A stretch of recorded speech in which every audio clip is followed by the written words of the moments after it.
then, thank you, Adam. I've got then a short little presentation kind of some findings from the literature review.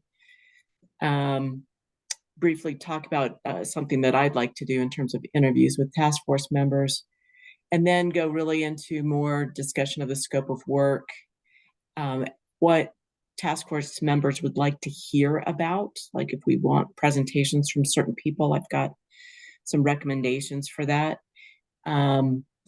See if there's any interest in forming any kind of a subcommittee on topics. Review the task force timeline, and then discuss our next meeting. So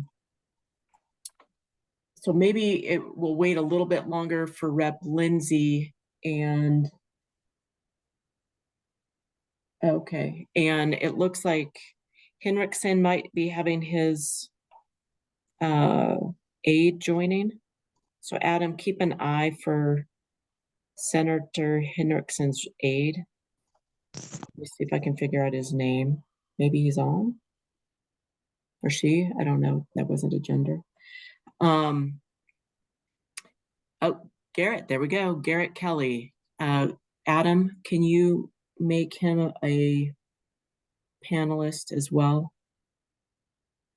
I'm assuming that that's who that is. Thank you, Garrett. But maybe we'll start with Teo.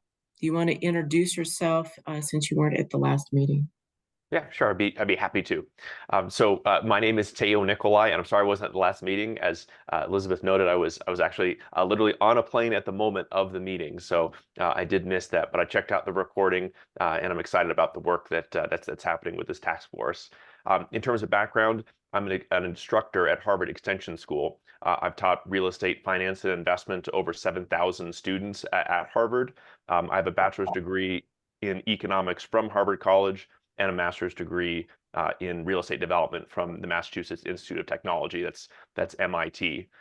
Born and raised in the Denver metro area, though, and I'm very excited about the work that this group is doing. I think there's a lot to look at here, and I'm certainly glad to contribute to the discussion. Super, thank you, Teo. And yep, great, Garrett. I'm glad that you were able to join, and just let us know when Senator Henriksen's able to join with us. Absolutely. So, thank you. Yeah. So just to kind of, again, I'm trying to move things along without moving it too far along. Let's look at the agenda. And did anybody have any other additions to that they would like? I can throw it back up there if you want.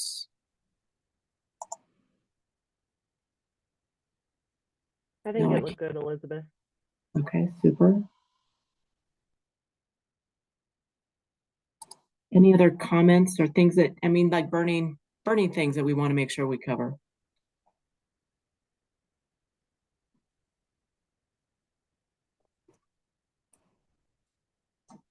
All right. Hear nothing, but always, like, you know, either drop it in the chat or the comments. Oh, and I guess I forgot to mention that at the very end of the agenda, it also mentioned public comment. So we will have a session at the very end, public comment for anybody that is online that would like to make a public comment. We'll have a time for that, a minute limit per person. And actually, I am sorry, now that you've said that you've started to move on, I did want to throw on there, if it's all right, just throw on the agenda. I think it was covered in here, but I wanted to add it expressly, which is just a separation between the conversation about short-term rentals and long-term rentals. I think in the last meeting that was brought up, and both of those obviously are important issues, but they are separate issues, and I wanted to just make sure that we as a task force are clear on the separation of those issues. So I think that'd be under point 6. I appreciate you bringing that up, and I think that's a really good point. So we'll make sure we hit that as well. Anything else that people want to make sure? Yeah, like either feedback from last meeting, anything that you've read so far that you would like to maybe make sure that there is an inclusion of that topic in the discussion today? We will talk about kind of the research in a large segment. All right, so maybe Adam, do you want to go next and talk about the Engage DOLA website? I mean, maybe first, did anybody have any problems, issues, concerns with it? Okay, great. Hey, everybody. So I'm going to start sharing my screen here. And so move to the, this is the corporate ownership of housing website. You can get to it by, from the Engage DOLA site. This is a password protected site, so only members of the task force have access to it. To begin with, I want to highlight this survey instrument, which is used to collect documents and your statements about what you want to see the task force accomplish, and also information about potential speakers. So, and you can take this survey multiple times to, as more documents come to your attention. I'm going to ask you to do one thing, that if you recommend a document, please post the document. Please upload the document. Many of the documents that we have accessed through this form are behind paywalls.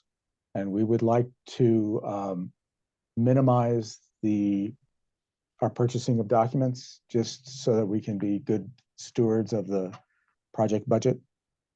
That I would appreciate if you have the document and it's okay to share it, please take a moment to provide the link and also provide the document itself.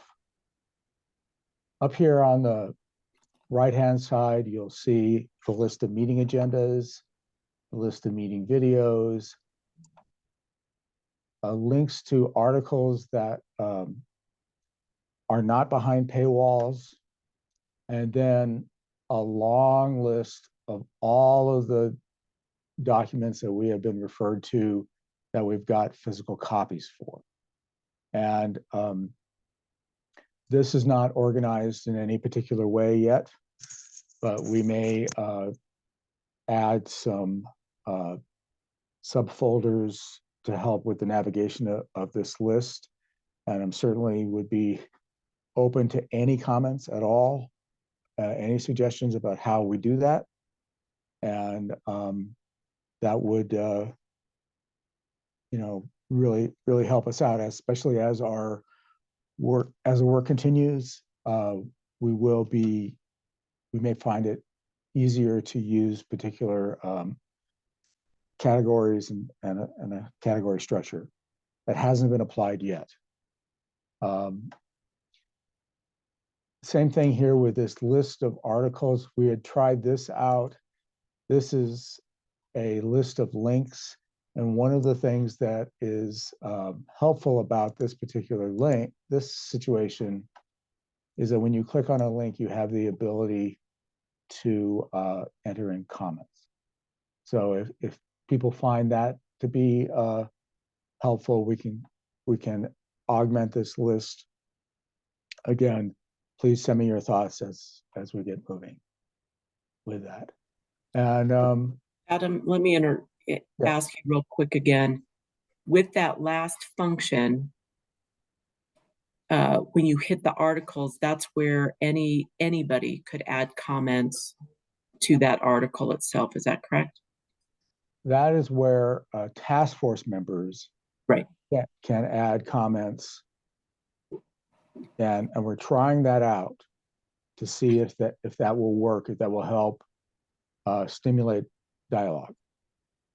Okay, so that's an opportunity. And then, if you have any thoughts about any of this functionality, please send me an email and we will modify things to try to make sure that this information is more accessible to you all.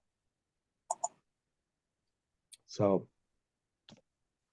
So super thank you. And Thanks. thank you, Adam, for setting all of that up.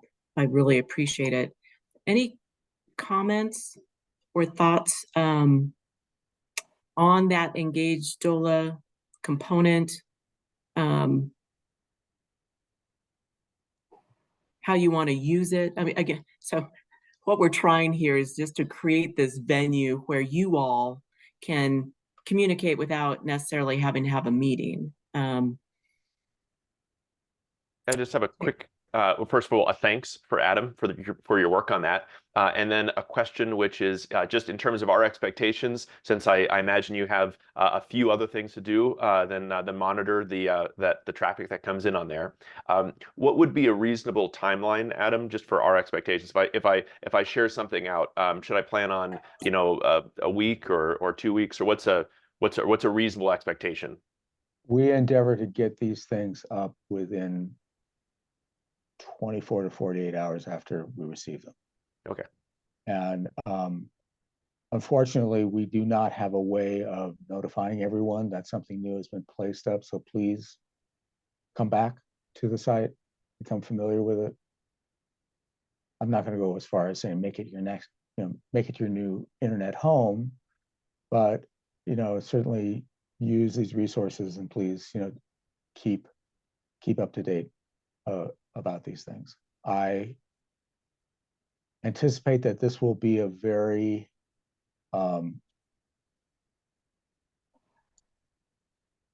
interesting and positive situation, and we really look forward to getting everybody's opinions and comments and sense of what's going on. Thank you for that guidance. It's very helpful. I think the portal is very easy to use, which I appreciate. Is this also where we'll be able to access all of the research that's going to be done and provided? Will that be available here as well? Yeah, that is the anticipation. Okay, that'll be great. Jacqueline, did you have a question, or were you just stretching? Okay. Just stretching.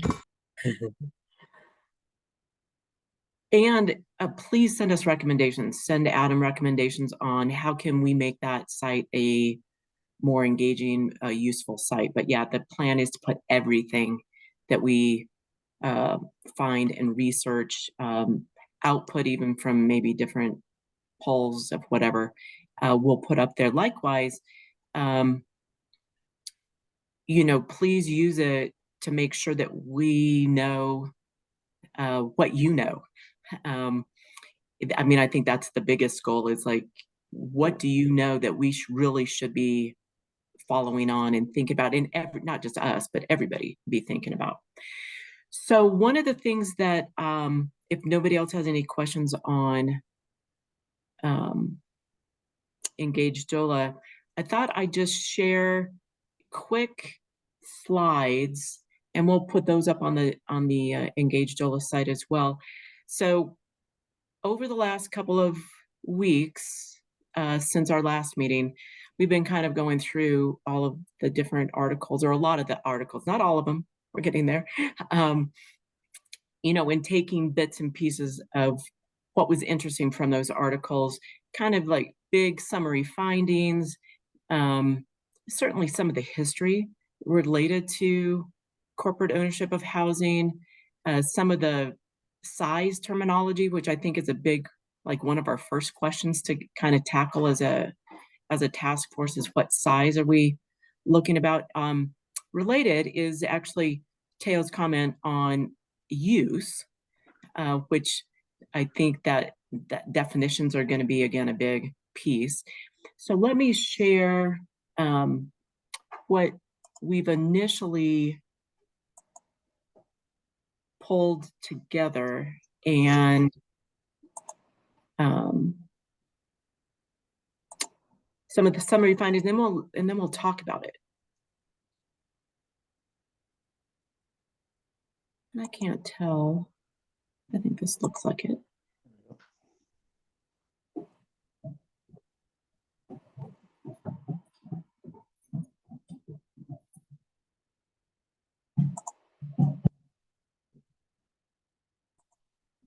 waiting for it to do something. All right, so can you guys all see a slide? Yep, the front slide. Perfect. So the way that this is kind of set up is there's information on, kind of, again, this is a draft initial. So as drafty as you can get on review, but I thought it'd be fun to just kind of give a background, and then that way maybe this will incentivize discussion. But anyway, talk about size, terminology, typology of these investors, how big, so some of the scope concepts that are going to be looking at, and then just benefit drawbacks, and then some other information like what their data sources are,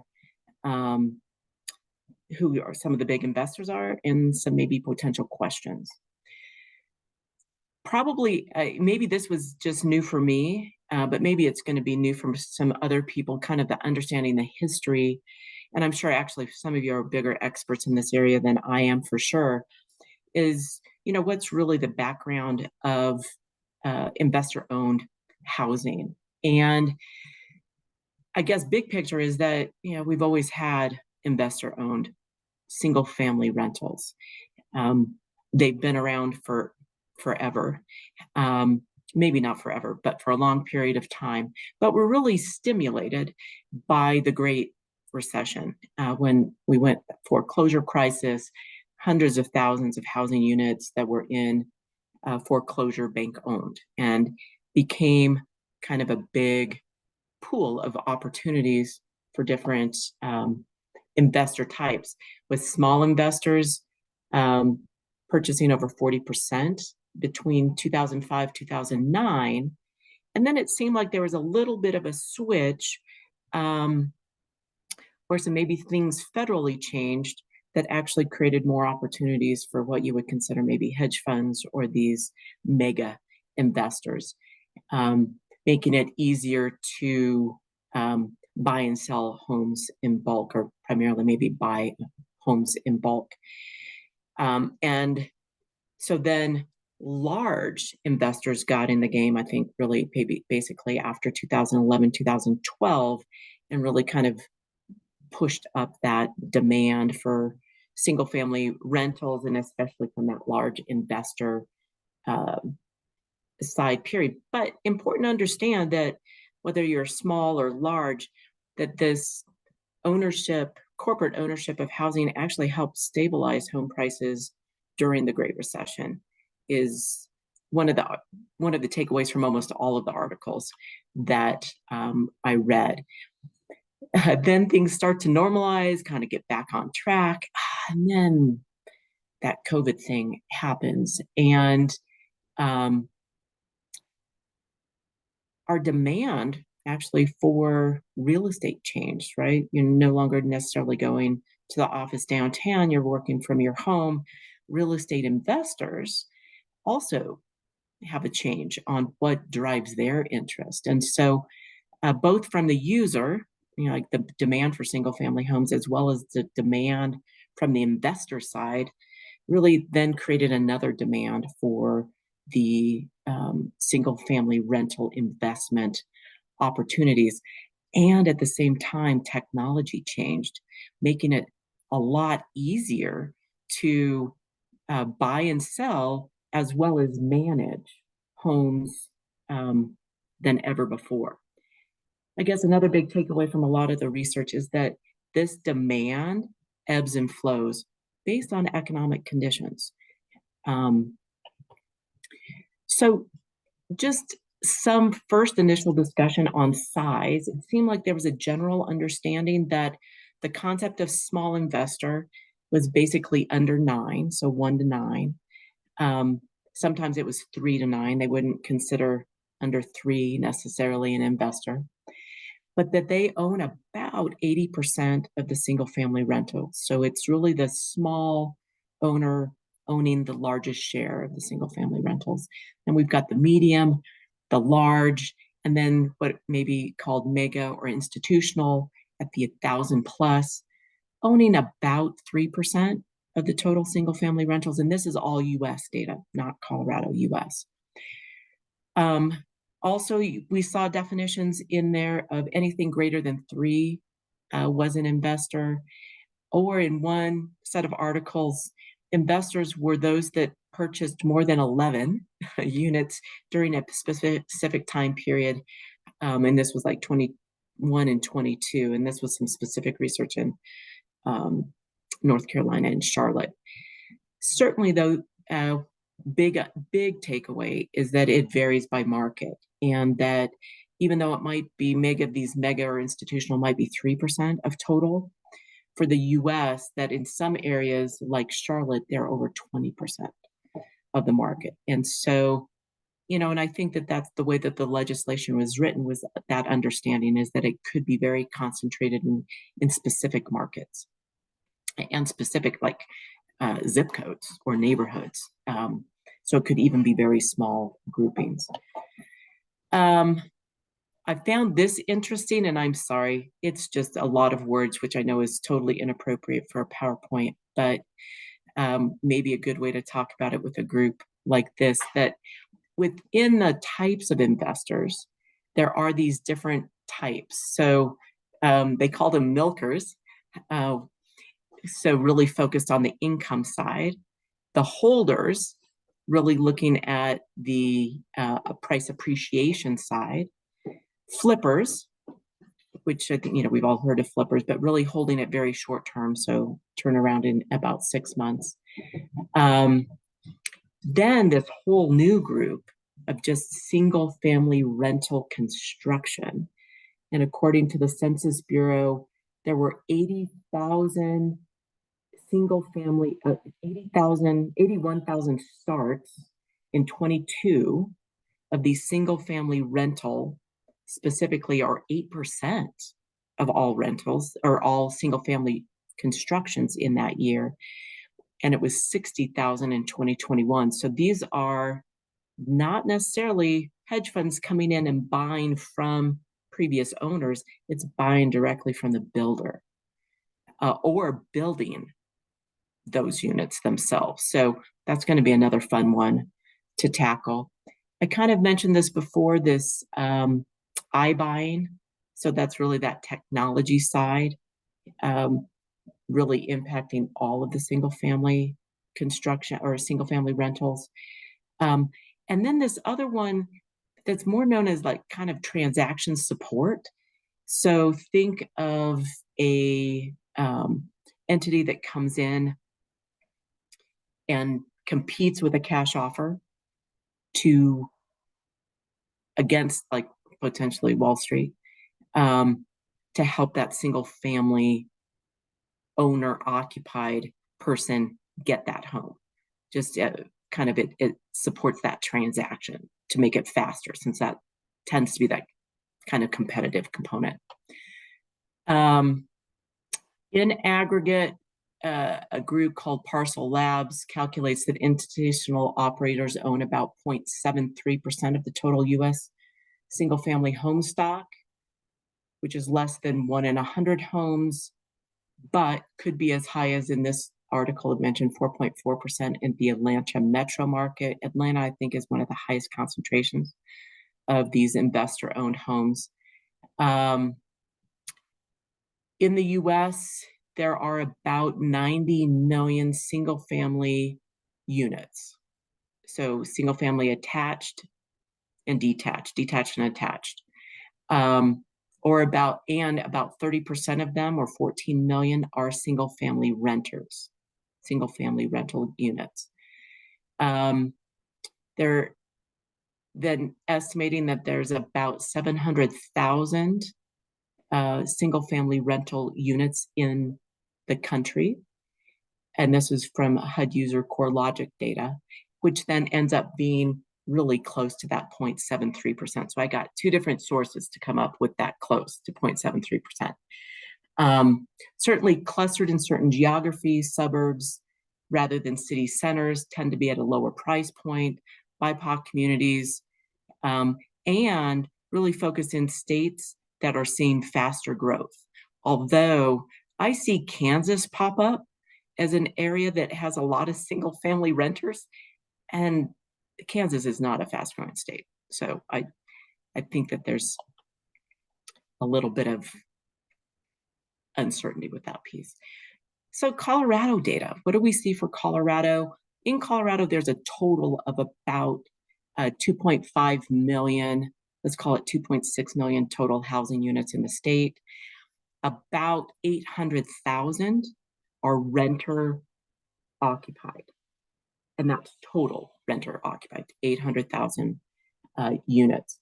Of those 800,000, if we look at the right-hand side, there is about 195,000 that are single family detached and about 60,000 that are single family attached. If we want to call those single family rentals, and again, I'm not defining anything for you guys specifically, I'm just was adding things up. About 32% of renters use single family rentals as that base. So, I mean, it's important, I think, to understand the market for the single family renter. I mean, it's a third, right? So that's pretty significant. I put up also 2010 data just to show how it changed. So think about that 2010 was kind of the trough of the Great Recession, things like kind of almost at the peak bad, like somewhere between 2010 and 2011. And actually what we can see is that single family renters as a share of total has declined from 36% to 32%, but total number of units have increased, just not at that same rate. But remember, 2010 was the trough. That's when, you know, a lot of people had been foreclosed and lost units, etc. So some other fun graphs. And this really just shows that ebb and flow. The orange bar is just the total number of single family renter households in the country. And the orange line is that share of renter households. And so, again, you can see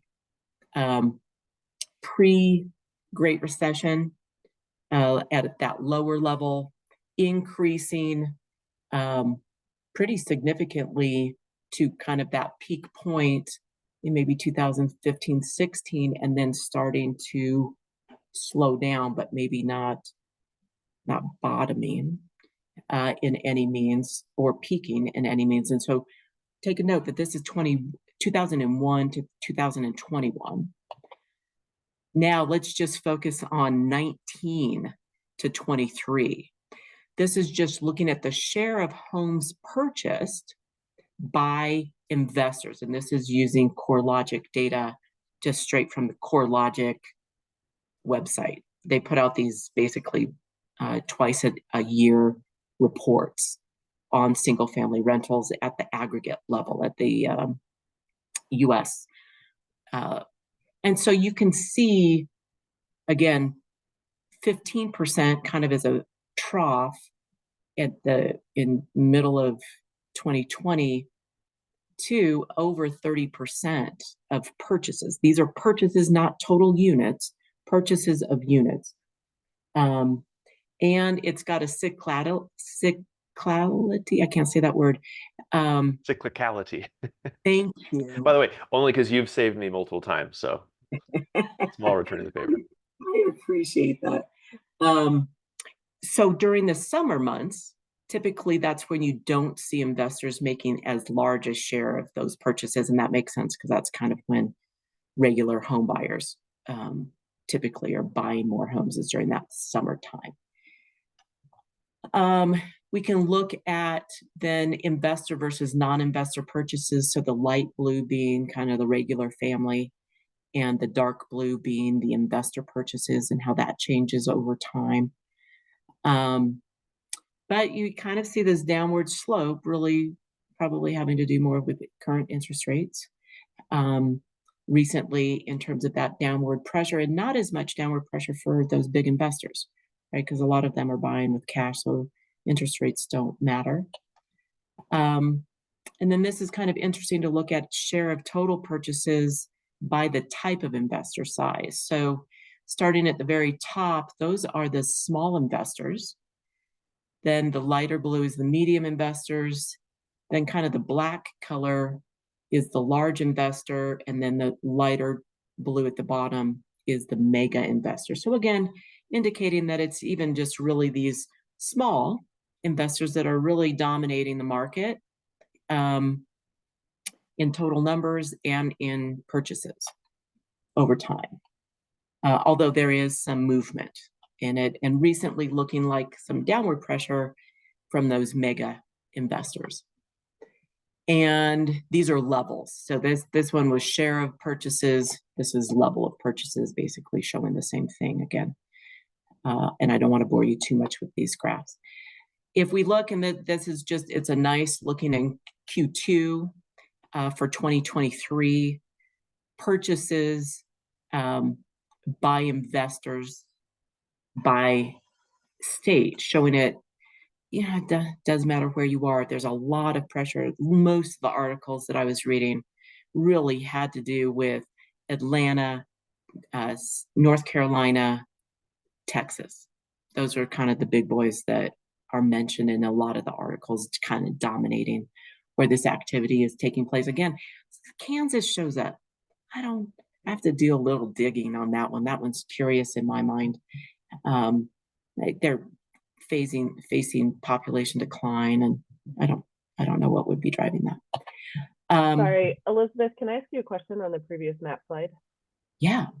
Understanding the states where it's highlighted as particularly significant purchases by investors, but just wanted to point out and ask, am I correct in seeing that in Colorado, 1 in every 4 home purchases was by an investor? Is that exactly right? That is exactly what you should take away from that. All right, thank you. Yeah. Yeah, so good point. I mean, we've got some big boys, and so Colorado's kind of right in the middle. Not a huge driver and not a little participant. So right in the middle, and I think this is a really good time for this group to be meeting and talking about it, before something potentially like Atlanta or North Carolina or Texas impacts, just understand really what this could mean to the state in the future. So just to clarify, on that prior slide, if you don't mind. This is total number of home purchases in the second quarter of 2023, owner occupied and investor. So this is just of those total sales in Q2 of 2023, what share of the total sales were investor? And it was all of the range of investors, not just the large institutional. No, this is CoreLogic, and they are using anything greater than 3. Greater than 3. Okay. And go ahead. I'm sorry. So I'll try to keep it short because you got a meeting to run and don't go off the rails. But I think it is worth noting that, and Freddie Mac reports this data as well, that 20 to 30% range has been consistent not since 2019, but since about 2000, which is as far back as Freddie Mac did its report on. And the other thing we have to be very careful about here in terms of what we can interpret and what we can't interpret from this data is the sales from investors to owner occupants. So what this answers the question is, what percentage of buyers were investors? What, of course, we want to thinking about is what percentage of sellers were also investors. If one investor sells to an owner occupant, that wouldn't show up in this data. And so again, that's not what this data is asking, but we just want to make sure that we have a clear idea about what we can and can't interpret from data like this. And we do see a lot of this data, so just flagging that for everyone. Does that make sense? The distinction between what Absolutely. this is saying? Okay. Yeah, no, absolutely. And thank you for highlighting that point, that this is from that buyer, not the seller. And you're right. We don't have any information on who the seller is in these transactions. And that's important to know because the seller almost certainly a significant amount of these sellers would be investors who are selling, and some of those homes are going to be purchased by investors, and some of those homes are being purchased by single family owners. So they're being returned or from to the wild market. And does Freddie Mac, so Freddie Mac doesn't have any additional information on those sellers either? Is that what you're saying?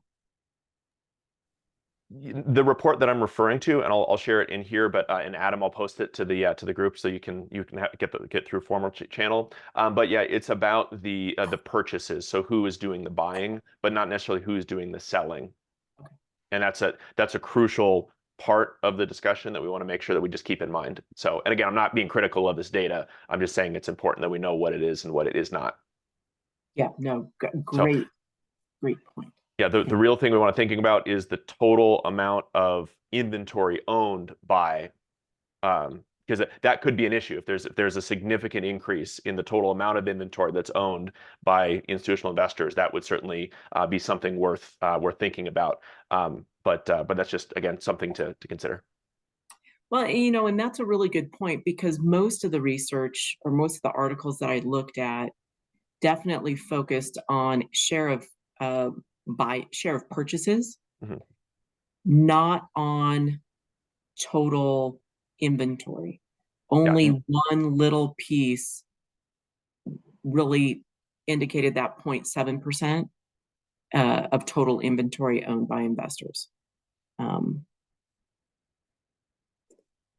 agree that would be important. I think the committee's or kind of the House Bill's hypothesis is that corporate home ownership has driven up cost of housing and housing availability, right? So our quest is what data will either prove or disprove that, which the total ownership percentage over several years would be key to answering that. So I think I might have a slide on that. So just a second, we'll move forward. But I think that that's a key part of the research for sure. I wanted to toss this one in, just the share that are flippers seems to be slowing down. And I think that makes sense in terms of both interest rates and price point, making it maybe harder to do. I thought that was interesting. And sorry to yeah I don't want to take up bus, but that's another crucial point. It also has to do with iBuyers as well. iBuyers are corporate entities that purchase homes, and so that will flag the way that we typically look at this is who's doing the buying. If iBuyers are doing the buying, that will be flagged as a corporate purchaser. But iBuyers overwhelmingly are not holders. That is to say, they buy and then with the goal of selling very quickly to homeowners. And so the key thing is it would be incorrect to again, I'm not saying anyone is saying this, but I'm just putting out there, we have to be careful that we don't assume that an iBuyer who purchases is removing that home from the single family home ownership market, because their intention is to return it to the single family home market. That's their business model. And then we see that similarly with flippers. It's not to say that all flippers sell to owner occupants, but it's important to note that all flippers by definition would be investors who are almost all should be investors who are purchasing. But we should be thinking about where that second sale is going, because again, what we're really concerned about is the accumulation or a major structural change in who owns the housing. Yeah, no, that is a great, and that's what makes, I think, so much of this very complicated, is that you've got these, you've got economic conditions, you've got then different purchasing mechanisms all overlapping each other. So understanding what that full story is, I think you're right, is really, really challenging. But interesting, right? And I think your sentence was, how things are changing is important to understand for Colorado and how we fit into that. And so there is a group in Colorado that has done some research, and they may be online. And Colorado Future Center has been doing some work on this investor-owned component. Again, now this is looking at purchases in the Denver metro area. starting as far back as pre-70. Bless them for crunching that level of that amount of data. All the way through, and you can see where it starts to take off, really, you know, more in the early 2000s, but then really during the Great Recession, as we fell into that or dove into that. You can see that increase in single family investor units purchased, again with that same caveat that at that same time technology was also taking over as well. So things could be showing up as investor with different outcomes. Go ahead. So I just have to point out, I'm not sure if the CFC group are here, but I do want to clarify that my understanding of this data is that single family investor units by year of purchase, and the significance. So I just want to make sure that we're clear. My understanding of this data is that this refers to currently owned properties and the year in which those currently owned properties were purchased. That's a good question. I don't know. I think CFC might be on. We can see. Okay. But I would just really want to clarify that, because it wouldn't be surprising at all that there were very, very few currently owned homes that were purchased in 1970. Yeah. Right. And it wouldn't be surprising at all. There's a lot of currently owned homes that were purchased within the last several years. We want to make sure that ramp up that we see is that we have clarity on what that specifically means. Yeah, no, that's a good question. Because it's a big ramp up. And every time we see ramp up, we say, "Oh my goodness!" And that's a fair point. We should be looking at data and getting signals from it. But I would just clarify: year of purchase suggests to me that this is of the existing inventory owned today. How long ago was that purchase? And that's a very different question than what percentage of single family homes were purchased and owned at that time by entities.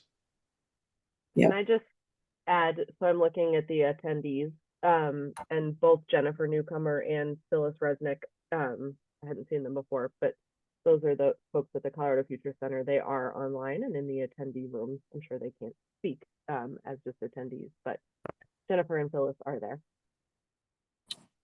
Yeah, we can definitely have them pop on, but I'm gonna also recommend actually that they give a presentation maybe at our next meeting as well, which might be that would give them a bigger space. How about that? Same from their report. It's great. They've done a look at concentration of where those single family investors are, and this is using over 30 units as that investor definition. So we can see certainly that there's areas of concentration and not concentration of those current owners.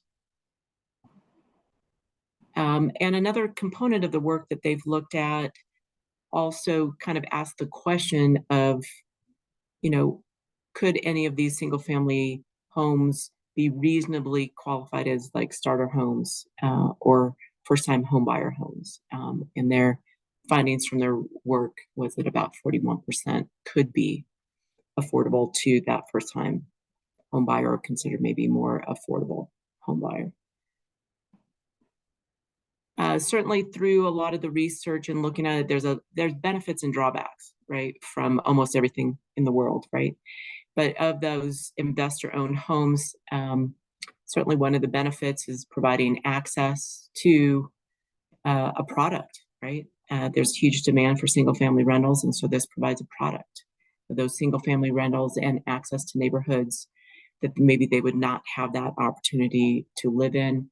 One research showed that it actually provided more diversity in neighborhoods by providing access into neighborhoods that maybe people of color, for example, might not have had access to in terms of purchasing.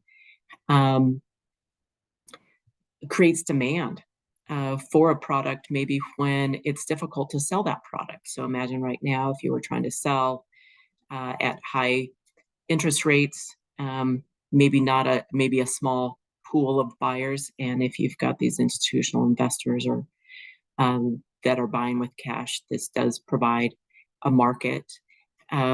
Certainly price stability related primarily, again, to that foreclosure crisis, and has the potential to rehabilitate vacant properties. Certainly, I think this is especially initially with the foreclosure crisis, where you saw a lot of institutional investors coming in and rehabbing, where they had the pockets to do so, where other people did not have that opportunity.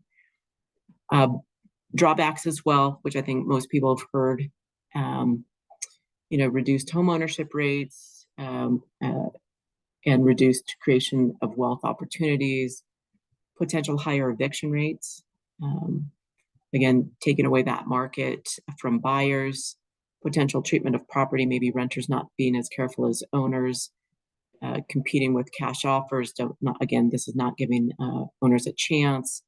Landlords don't know the people. Some of these big institutional investors don't know who might be renting, and this might be a factor in that, in eviction, being at a higher rate. Slower to fix problems. Maybe lenders, this might be a good question for the lenders in the task force, often hesitant to underwrite mortgages in communities with a larger share of investor-owned properties. So that might be something that we can talk about in the future, and potentially putting downward pressure on other homes in the area.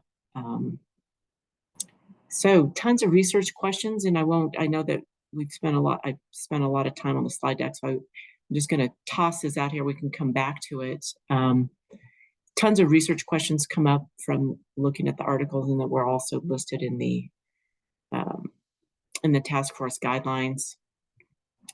But certainly things that were there that maybe weren't talked about as much in the guidelines, like what effect do the institutional investors have on overall neighborhood stability and quality of life? Maybe impact on home ownership by race and ethnicity components. And then some other pieces there, like impact of HOAs. A lot of the articles that I read had to do with HOAs trying to prohibit types of buyers, which I think is an interesting component. Also not only the buyers, but also uses. So I think doing it more from the use side of rent, limiting the number of rental units in a HOA, for example. Lots of policy options brought up as well, more from the component of, there are these benefits and drawbacks from single family rentals. Are there policies that are out there that could minimize the negatives of the single family rentals? So looking at it from that point of view, I won't spend a ton of time on this. These are things that we can spend more time in the future looking at. Got a great list of potential single family renter investors. And I see Garrett has a hand up. Hey, sorry to interrupt. I'm gonna hand my laptop over to Senator Henriksen now. Oh, perfect. Welcome, Senator. And thank you, Garrett, for being there. Thank you, and thanks for your patience. We had a longer debate than we had hoped. Yeah, you've got that thing called session. Yep. Sorry about that.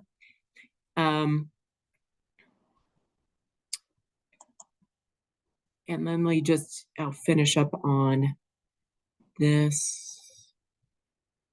There was also great sets of data kind of mentioned in all of the articles, so kind of going to leverage that as well. I think with that, I'm going to stop sharing so I can see everybody's face.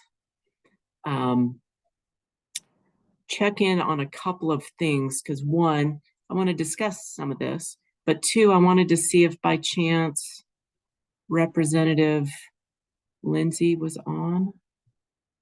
And I've lost. She should be back any minute now. I apologize. Again, I just wanted to make sure I made space for her. Yeah, I appreciate that. So this is just like what I would say, just like the surface dive on some of the information that was shared. Teo, you made some great comments. Kinsey as well. What are some other comments, thoughts that people have on this?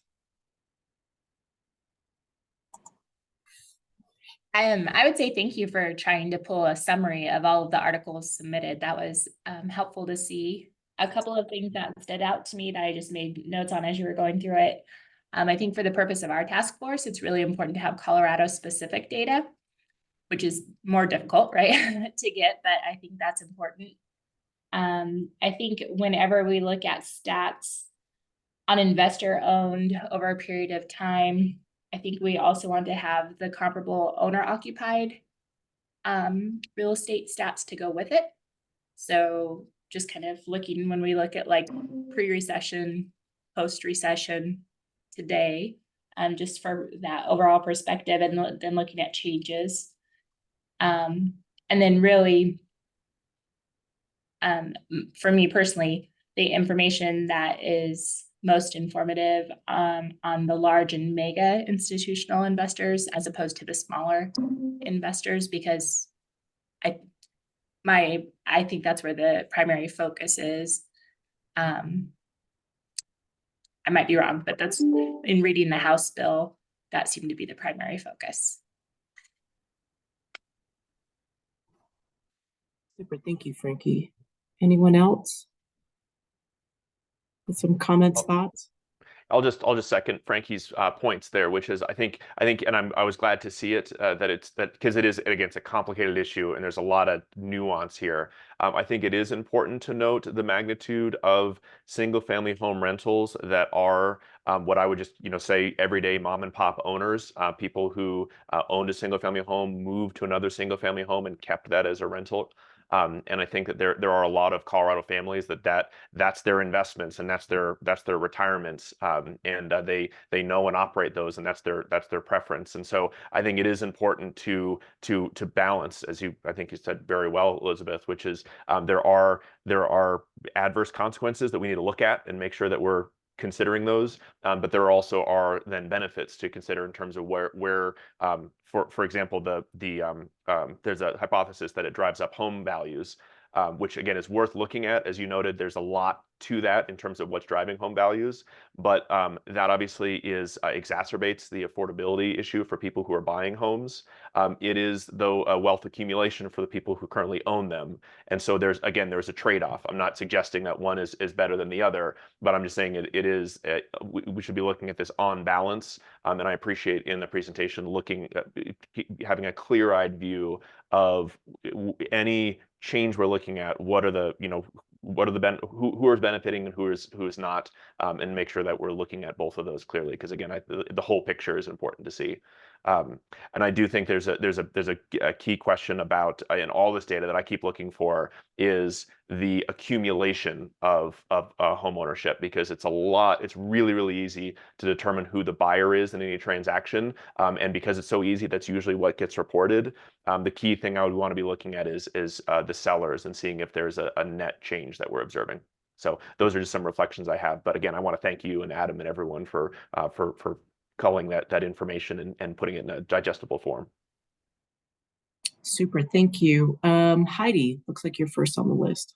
Thank you. I have just two responses, very different responses. I think building upon what Teo said, I'd like to know the impact on BIPOC homeownership, and how these transactions differ in terms of who's able to build wealth or not. And I'm certainly not making any assumptions about what the data might show, but where geographically and individually there may be some different outcomes.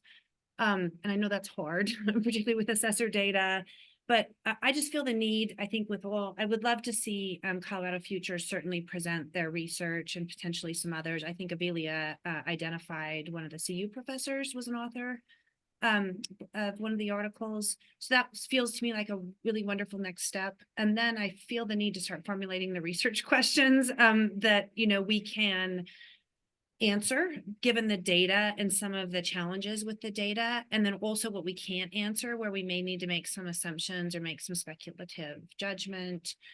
And then what does that mean for policy? So I'm just kind of thinking ahead to like next steps, what's interesting in terms of the research that we would take a deeper dive into and how that relates to what data can answer some of the questions we all might have. Yeah, no, thank you, Heidi. I think those are really important points. Kinsey? Thank you, Elizabeth. And thank you, Heidi. I was going to mention the same thing about my interest in particularly understanding impact on BIPOC individuals and families who are interested in buying homes. I think along the same lines, and Heidi mentioned this as well, but the geographic disparate impacts.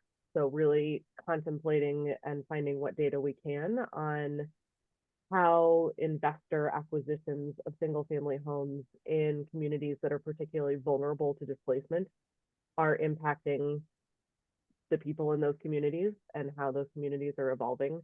I think that has particular policy ramifications. You know, we have been talking a lot about displacement mitigation in the context of bills coming this session with regard to, for instance, incentivizing increased density in transit areas. And I think that has implications for single family and homeownership as well. So would really like to look at that and any understanding of kind of how that maps with historically redlined areas in Denver and other communities, I think feels really important.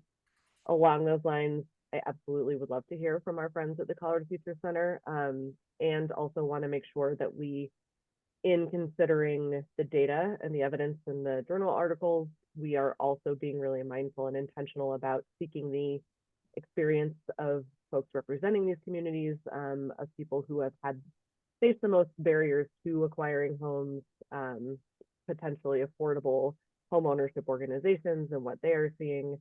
I don't want to discount the experience of those groups and those communities. And again, I think that is really important for policymaking considerations. And also agree on the helpfulness of starting to shape the questions that we are trying to answer. I do wonder, back to a point you had made earlier, Elizabeth, if that might be a reasonable spot for a subgroup. You know, I don't know, folks may feel differently, but it feels like it may be a little bit challenging to figure out the full scope of questions as a large group and in a meeting. But maybe if there were a smaller group of individuals who were interested or had expertise in doing that and could come up with a proposed list or something for the whole group to start responding to and shaping, that seems to me like it could be a useful way forward, but open to being disagreed with. Thank you. Super. No, I really appreciate that. And we might pick your brain on, especially on that experience side. One of the things that I was reading indicated that there's a lot of actually nonprofits that get involved in this sphere of trying to play that middleman, of maybe buying up the home before the private investor can, in order to make it available for maybe low mod income person. But so I might try and see, because I think you're right. I think that lived experience, or that experience, is an important voice that we need to be able to hear 100% on that. So thank you. Avilia? Yes, I just wanted to keep highlighting Theo's point. Thank you for bringing it out of differentiating between the flow and the stock of homes. So basically, when we look at charts that say the percentage of homes sold, that's talking about the flow into, but not actually the stock, which is the percent. And I think both of them are worth looking at. So for example, we could see a situation where the stock, a high concentration of stock of institutional investors could lead to price decreases, but a high flow of purchases by investors could lead to price increases. And those might be different in different areas. So I think keeping that in mind is important for this research, because both of them can have either good or negative aspects for certain populations. So that's certainly something to look at. And I think also focusing, once we start diving into the research, on some of the outcomes that we are most worried about. I think that's also important to keep in mind, like what are the outcomes that we care about, and and how do we best measure the impact from institutional, both the volume of sales and the stock of ownership in such outcomes.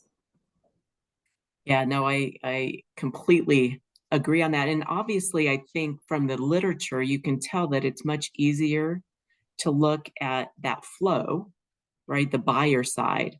But there was really only one that I could find on total stock. And that makes it, obviously, you're having to play with a much larger data set when doing that piece rather than just looking at the purchases, for example. So yeah, I'm going to be curious, kind of diving more into that total stock question, because I think, absolutely you're right on that. So thank you, everyone, for all of that feedback and thoughts. Anything, Hi, Jacqueline? so yay! Representative Lindsay is able to join us. I thought you might like to say hi. Super. Good morning. I'm so sorry. This is one of my favorite things to work on, and we were just stuck on the floor. So I apologize, and I ran over here as soon as I could. And I'm bummed to have missed any piece of it because I'm actually really jazzed to have the opportunity to serve on this task force. So I just want to pop in and say hi. I feel bad. I feel like I missed the boat today. I will absolutely go back and watch the recording so that I'm caught up on the discussions that were happening here. And I'm just really excited to engage in this work with y'all. Well, super. Thank you, Rep. Lindsay, for being there. I know this is a hard time of year to nail you guys down, but I appreciate you being here. Anything else you want to share? You were part of the kind of writing of the legislation. I don't know if you want to share a couple minutes, just kind of your perspective and what you're hoping for. Yeah, sure. So Rep. Sharbini and I had kind of come together on this issue just through chatting. And when we started to work on it, as far as any bill that we could pass or what was kind of some policy that would even begin to address this concern that we have, we were just having trouble with the data piece from the very get-go. We could find some things and some information here, something about a particular like zip code or, but we didn't have a big enough or a complete enough picture for us to actually kind of write up any policy that we were ready to run at that point. So we thought we would start here because we need some experts. We need some attention put to this in a very formal way to maybe start working on figuring out what does exist there that we were not able to access in our own research. And just see how this impacts. Part of it too is like, I know that it impacts particular areas. I think, if I'm making a bill for a state, I need to be sure that it is an issue of statewide concern. Like, I just need more information. I know anecdotally there's a concern. Rep. Sharbini and I share it. We just at the time, when we put together the, any legislation that eventually became this task force, did not have the statistical piece to move forward and kind of persuasively talk about this policy. We didn't have it yet. And so this was us moving this issue forward, being really interested in knowing what is what. And that's not even, there may be a point, maybe the task force ends and we're like, oh, we've looked at all the data and this is actually not a problem at all.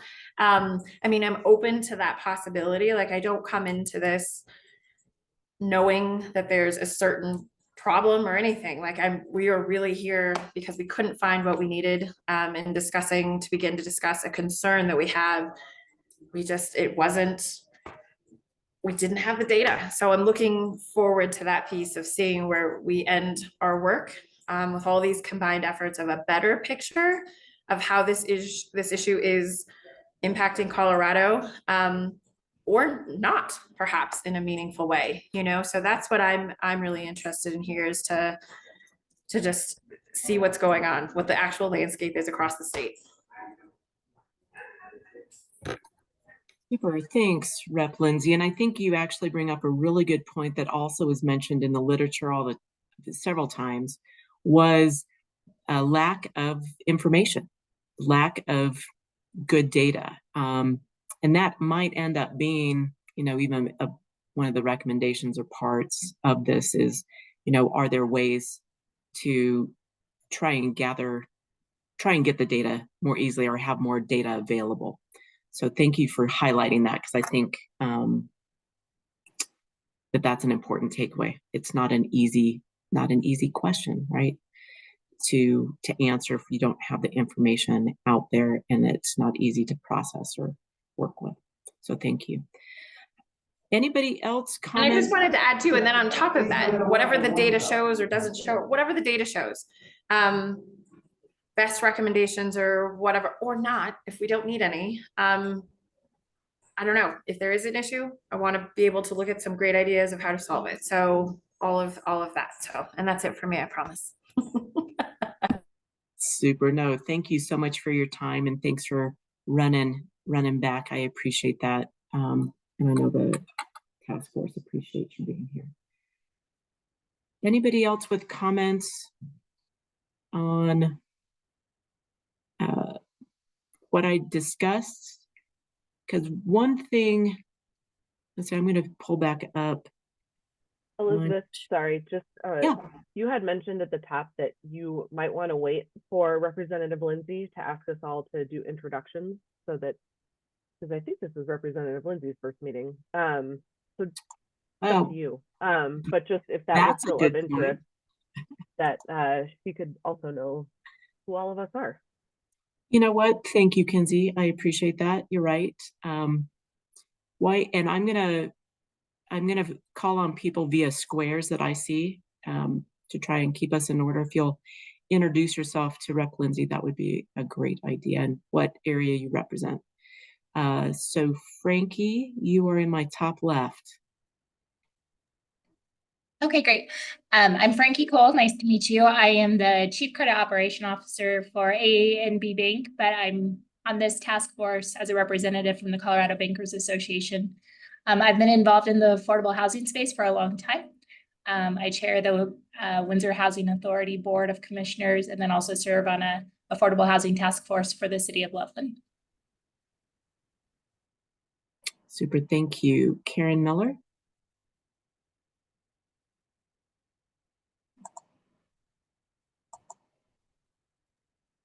Karen, you're muted. You're on mute.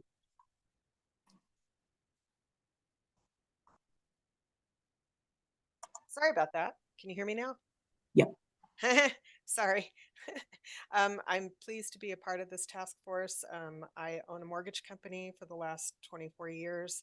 I've also served on the Affordable Housing Board for the City of Fort Collins, and this issue is extremely important to me, so I'm very appreciative of being able to join you in this work. Thank you. Teo. Hi, I'm Teo Nicolai. I'm an instructor at Harvard Extension School, and I teach real estate finance and investment courses. We've had so far about 7,000 students come through our classes, and so engaging with stakeholders and discussions like this is certainly something that's very interesting to me. I have a degree from Harvard College in economics, and from MIT, I have a master's of real estate development, a master's of science in real estate development. In terms of how I got onto this task force, I'm also on the board of directors for the Institute of Real Estate Management here in Denver, as well as the Colorado Association of Realtors. So I come at this from an industry standpoint, but also very much from an academic standpoint. And again, it's my pleasure to be here to be among this group. Super, thank you. Kinsey? Good morning. Nice to see you, Representative. I'm Kinsey Hasted. I'm the State and Local Policy Director for Enterprise Community Partners. We're a national organization seeking to increase the supply of affordable homes through investments, programs, and policy. And I was appointed to the seat, I think it was for someone with experience in advocacy for affordable housing. Thank you, Kinsey. Cynthia?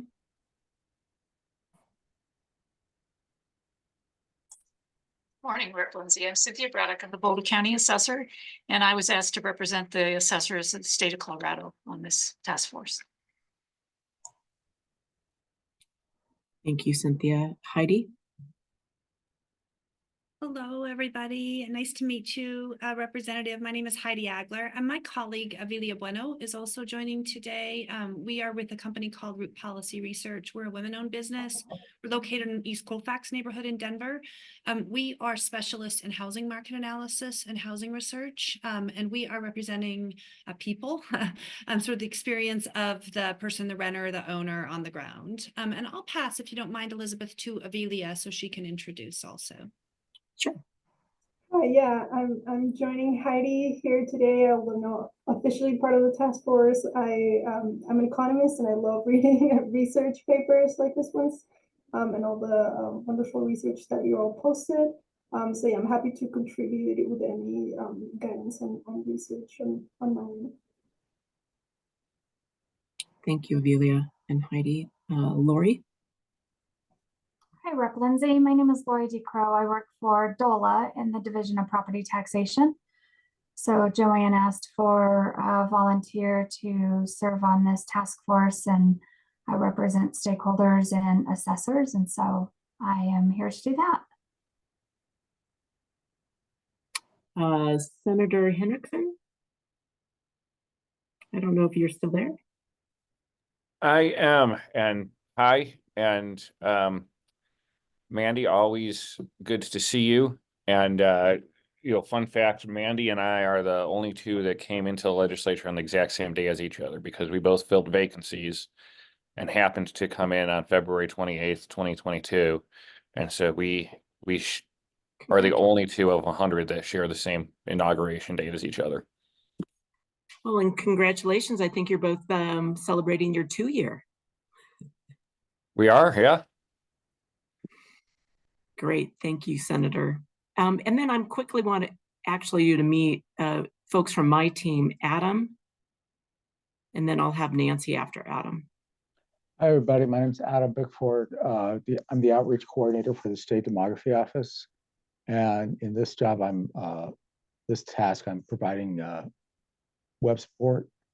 And then I'm hoping that, we'll get some data, and that'll be fun.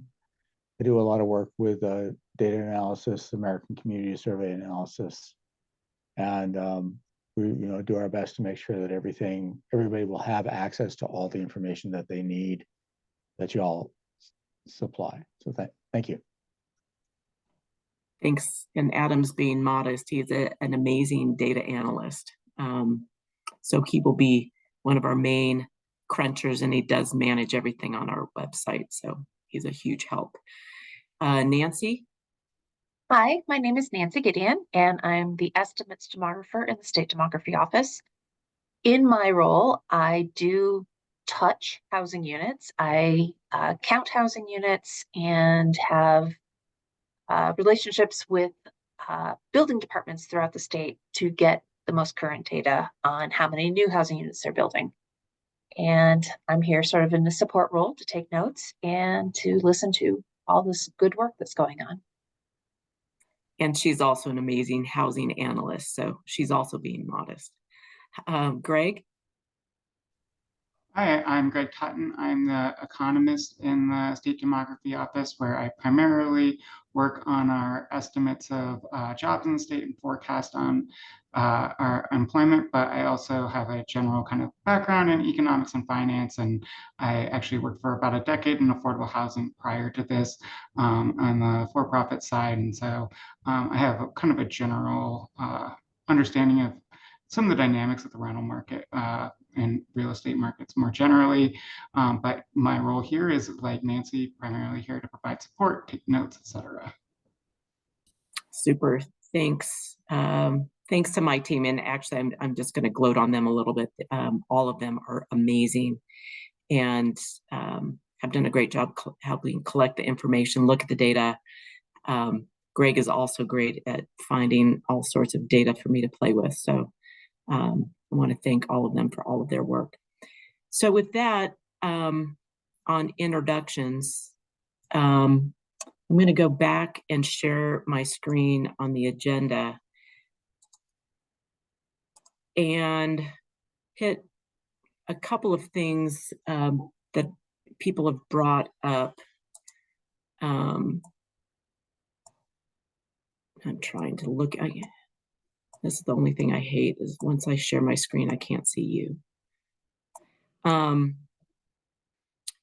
So one thing that I would like to do, we've had this discussion about some of the initial findings.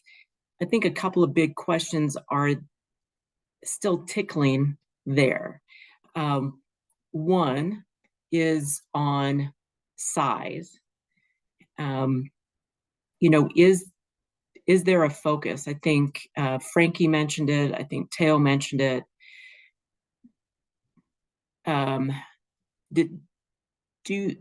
Does there need to be a focus on mega and large, or do we want to look at all? So I'm going to toss that out. And I know that we don't have a big ability potentially to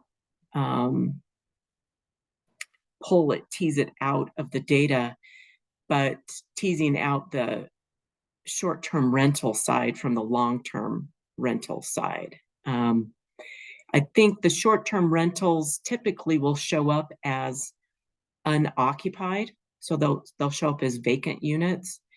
So maybe they're, on the use side, they automatically will fall out, but they won't fall out on the ownership side. So I think that's potentially just going to be a data conundrum.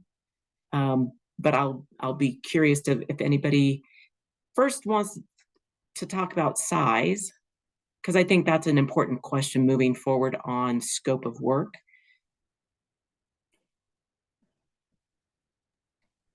I'd be interested in hearing Representative Lindsay's response to that, just because I think that's what the previous chair had indicated in our initial meeting. And since she co-sponsored the House bill for this task force, does that match with your original intent? I mean, in our discussions with, me and Charbini, I think obviously we would love to have the full picture of down to a very micro level, but we also recognize how difficult that could be, or I mean, just too much of a data ask. I mean, because of course I want to know everything about everything. So that's where I start, but then I'm also recognizing reality and what we can actually figure out. And so I know from and even just when I think of a policy perspective of, from what I hear concerns about people, a lot of it is maybe focusing on some kind of the larger actors in this space potentially. So but I think I don't come into this, I mean, aside from wanting to know everything about everything, I don't come into this with anything married to anything specifically, if that's possibly not helpful at all. But, yeah. I would say, and again, thank you, Representative Lindsay, for taking what I know is very precious time to be here. And what I would just say is I do think I agree with your sentiment here. It's important to see the whole picture because it's one of those things that as everyone knows, you make one change to the system over here to try to address one problem, and if we're unaware of other parts of the arena that are going to be affected by that one change, then we can have those unexpected consequences. And that's legislation for you. And I understand that's just the natural hazard of legislation. But anyway, I do think that suggests a broader education purpose of this committee to present the data and so that when people ask what is the magnitude of corporate ownership based on these different groups, what actually is it? What percentage are we talking about? How has that changed over time? I think that answering those questions alone can be very, very helpful. And obviously then the question becomes what, if anything, should be done about that? And those are separate questions, but both, I think, very good questions that this group can, I think, do a lot of good work on for Colorado. And this is Kinsey. I would echo and appreciate what Representative Lindsay and Teo are saying. It's hard for me to imagine honing in on a particular group or size of investor quite yet, because I don't feel like one, I have a clear understanding of the variation in ownership by size here in Colorado. And two, don't have an understanding of the limitations on understanding that data. You know, I know there are issues, for instance, with LLCs being formed to own multiple homes. And so what are we going to encounter as the barriers to really understanding the full scope of that? And, you know, I think it is an interesting thing to try to parse out the idea of investor owned versus corporate owned, kind of as we've been getting at. It's very easy to imagine those mega investors as corporations. And at the same time, you know, I think to me, there is also a differentiation between the more mom and pop investors that Teo is describing, or folks who owned a home and then moved out of it to something smaller, for instance, and maintain that home as a rental, and someone who has the ability to buy and maintain 10 single family homes as long-term rentals, right? Like, it does seem to me that that's, me personally, that that's reaching kind of an investor scale. So, and just before understanding kind of how we would want to approach all of that, again, that clear understanding of the variation of all of that here in the state, or what's going to keep us from really understanding that.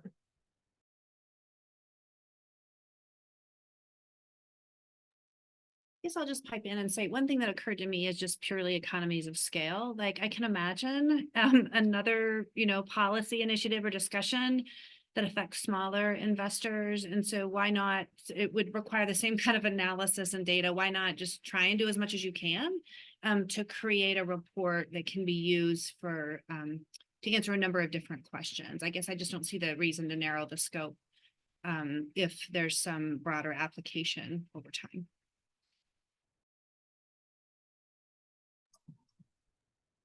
Also say one last thing, and I know we want to move on to the next thing, but in support of that, I also think doing that broader scope will allow us to answer the very key data-driven conclusion, which is what effects are we observing, and so that we're looking, if we are looking at effects, we can try to measure those to some degree of statistical confidence that there is some effect that we are concerned with.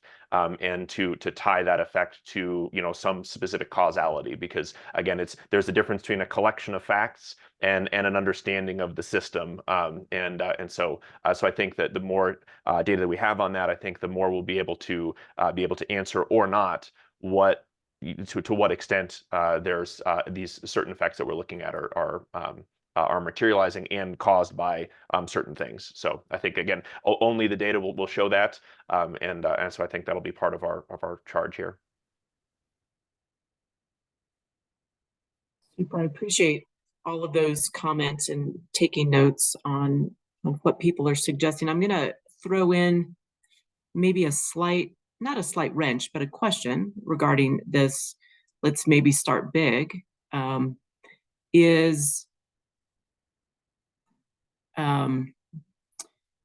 We talked about today kind of this concept of total versus flow, and time. So do you think it's more important for people to understand how this flow is changed over time, or is it more important to know the total share today? I have a feeling we're going to be limited by data, but maybe that's a question. If we can get, there's two speakers that I would love to get for next meeting that might be able to lend their component on it. But I mean, if we think about the fact that there are 2.6 million housing units in the state, it's a lot of records to go through. So I'm asking the question, is it over time transaction more important than current share of total today?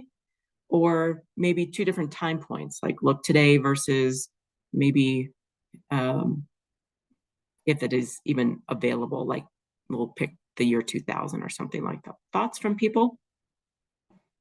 I have a specific thought, but I feel like I've been monopolizing. So if anyone else jump in, go for it. Otherwise, I'll jump in. Okay. I'm gonna say then over time, and the reason I say that is because I'll give you a personal analogy in my household. In my household, there have been two people who have gained 5 pounds in the last couple months. One of them is an 11-month-old, and the other is me. And so there's a big difference in terms of what a 5-pound gain means in terms of for me versus the 11-month-old. And so what's important to know is we can certainly say there's a certain percentage of single family homes in Colorado that are owned by investors.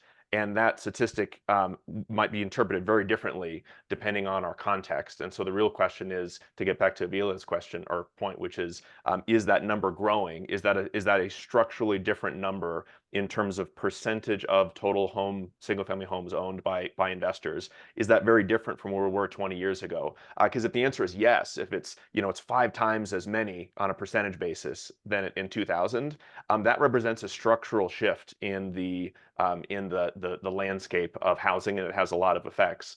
If it's exactly the same, if it's the same percentage, different numbers because we've grown, but if it's the same percentage, that would suggest there isn't really a structural change in that. And so, we want to make sure that if we're looking for, solutions to affordability, that we're looking for areas where there has been a change that we might, look to make a legislative change as opposed to an area which has kind of largely been the same. And so that's where I would say over time that's going to be very important for us to understand if there has been if this phenomenon that we're hearing about is actually a structural shift, or if it's just a just a different color of the same general picture.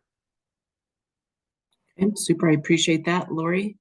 You get to play with this data a lot. What are your thoughts? A lot. I guess I respect where Teo's coming from with that. I guess I would like us to look at a shorter time period if we're going to go back in time. I think right now, let's discover what our corporate ownership model looks like right now.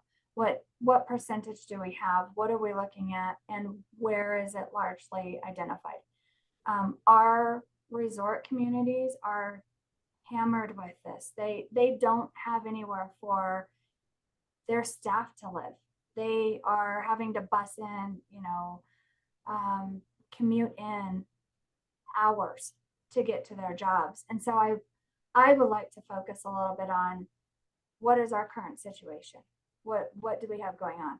I think that we are seeing flippers purchases down. There's a lot of things that go into that. I do think that COVID played a large part in this as well. And so I'm concerned about, not going back far enough, but making sure we recognize that some of our economic changes that have taken place are also a part of this. Some of the fallout of COVID is part of this as well. And so I personally would like to see us kind of start out what is our current situation? Where are we identifying, is it primarily in 17 of the 64 counties, or is everybody facing this? And then we can kind of start taking steps back from there. Super, I appreciate that feedback. Thank you, Lori. What are some other thoughts from anybody on this concept? I mean, I think at least from what I've heard so far, it sounds like we don't want to make a definition yet. Is that about right? I'm getting some head nods. Okay, good. That's a good place to start. Sorry, this is Heidi. If I could just add, I mean, if we're thinking about any sort of relationship with ownership, particularly of certain like subgroups or housing costs, rental prices, supply. I mean, it feels to me like it would be important to take a couple points in time. and look, the Great Recession actually leaps out, sort of a stable market prior to COVID would be another, and then sort of post-COVID, or maybe something during the kind of COVID years. But I could see maybe 3 points a time to take the burden off of trending every year, but also in data collection, but also understanding how obviously interest rates, price points, and economic conditions are affecting the investor activity. And Avi turned her camera on. She might have some opinions as well. Yeah, I think we can certainly flesh out this more once you see, for example, a picture of what that looks like today. If for example, the research tend to points that they tend to be geographically concentrated and things like that, then it might be worth it to do a heavy data lift across time for some of those communities where we think it might be worth the exercise instead of for the entire state based on what the picture looks like given current data. Yeah, actually, that's a really good point. Is use kind of some initial research findings to focus areas, because again, this is a huge data lift, which I was kind of referring to, and it's not that we've got a totally no budget, we've got a budget, but we need to be able to use it effectively. And so that's even why I was sharing a lot of the information from the other research, is like, is there anything that we can glean from the other research, even though it's not Colorado, that we can potentially make assumptions for Colorado? That way we're not having to research everything.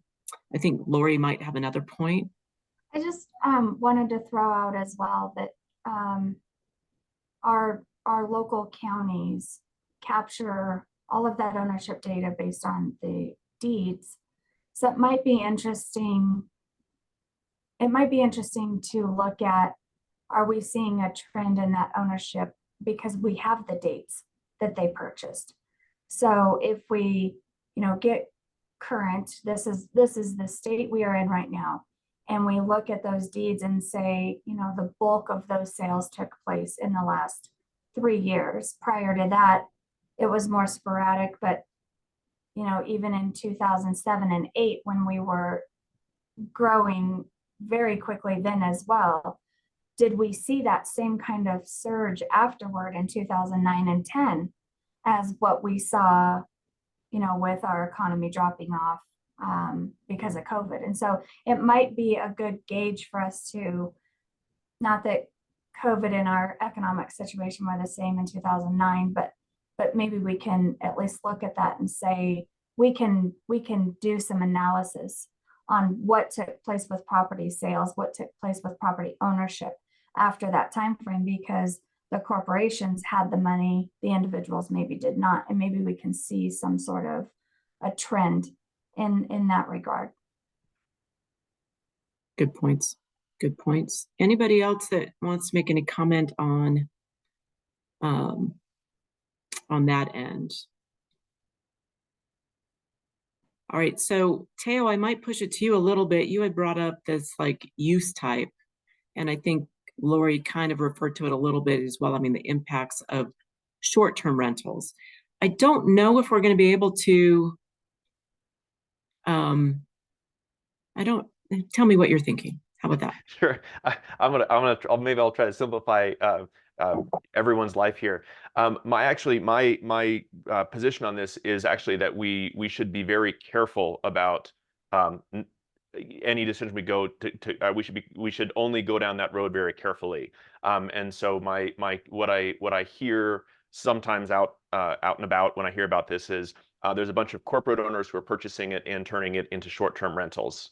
And that's a problem we need to solve. And so what I want to emphasize is, and I'm not saying that is correct or incorrect, but those are two separate propositions. And so I just think we want to be very deliberate about saying, if we're looking at corporate ownership of single-family homes, that's our task, to be careful about then letting that or conflating that with a separate, but obviously important issue to look at, which is the effect of homes being used as short-term rentals. And I think about, Lori, your point about the mountain communities. That's a really good example of an area where the existence of short-term rentals has, been a significant topic of discussion. But I want to make sure we don't conflate those two. And so I just think it's more of just I raised it as kind of a red flag for us to keep in mind, that we distinguish in our minds, exactly as you mentioned, Elizabeth, the difference between who owns it and the specific use. And if we do need to go into it, we certainly can. But I just think we have to be careful we don't, in our minds, automatically link those two. That's my position on that. It's a great point, and I think keeping our scope in mind is really important, and it's so easy to see it creep into other areas, right? Because there's these implications. But I think we can probably all agree on that point, is that the point of the task force is to look at the ownership, not necessarily the use. So, but I'm sure it will trickle in parts of the state that we'll be looking at. Great, thank you, Teo. So to move things on a little bit, really the biggest next step is to create this scope of work to put out for a researcher. I think we're still investigating what that scope will be. I think Kinsey mentioned maybe creating a smaller subgroup to work on that scope. So I want to toss that out. Plus, at the same time, toss out the idea of having a couple of speakers come and present to the group. I do know that Phyllis and Jennifer are online from Colorado Future Center. They've done some work in this area. There's this other person, and it's so funny how small Colorado really is. In reading some of the articles, read this author, Stephen Billings, and he's a researcher up at CU. Avilia then mentioned him to us, and then Greg from my team, his wife ran into him at an event. So I think it would be great to see if we can invite both of them at the next meeting to really talk about their research and what they've done, what they've seen, and maybe most importantly, challenges. So I think a lot of people have mentioned this idea of it'd be nice to do this, but what are some of the constraints to actually doing that kind of research? So I'm going to propose that we do two things at the same time. One is maybe create this subcommittee to look at scope, maybe in big picture ideas, maybe even before the next meeting, and then use the next meeting and listening to the speakers to help hone that scope, and maybe even toss little nuggets out, like, is it possible to do? That way we kind of understand maybe what some of our barriers may be. What are some thoughts on that idea? I love it. I think that would be good, because I think that is a big thing of what we can and can't know from the data, and that's my biggest concern with that, and everyone's is with data is drawing, making sure we're drawing conclusions based on the data that we actually have, and what's available. And so I think hearing from them, I think would be a wonderful benefit to this group. Agreed. Okay, we got two yeses, and I've got some head nods. Anybody with a concern of leading that direction? All right, super. Hearing none, I think we can go forward with that strategy. Within that strategy, maybe Kinsey, I will pick on you since you recommended it. There's a recommendation out there to create like maybe a subcommittee to develop an initial scope. Kinsey, thoughts? Would you like to lead that subcommittee?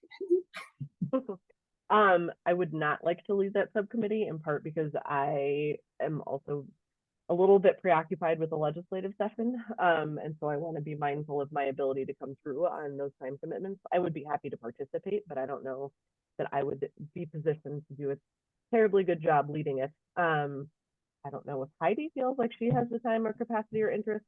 I also am totally open to having it as a group, but I just thought finding some way to come up with some concrete questions to start reacting to would be helpful. And again, I'm very happy to participate. I just want to acknowledge my own limitations on time. Yeah, no, I appreciate you being honest with that. I'll also toss out another option that might be an easier one. If not, this is actually a pretty small group. The committee is 11 people. Then we've got some extras. We got a lot of material so far that we could create a very drafty scope and send it out to everybody for comment.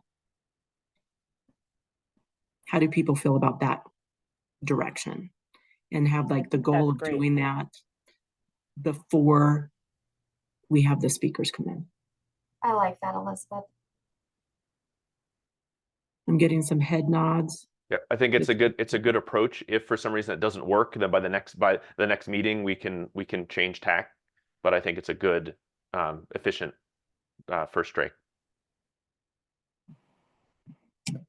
Super. All right. Well, I appreciate that. We'll do that on our team. We'll put together kind of a drafty scope and send it out to the task force for comments, and then we'll figure out the best way to do that. I'm sure Adam will come up with a mechanism to help us do that.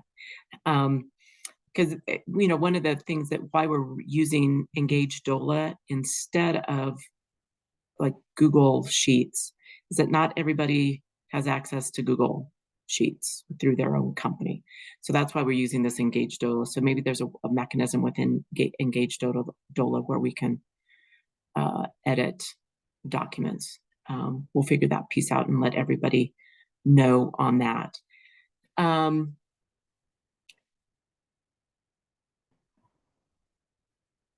So are there any other speakers that people would like to hear from?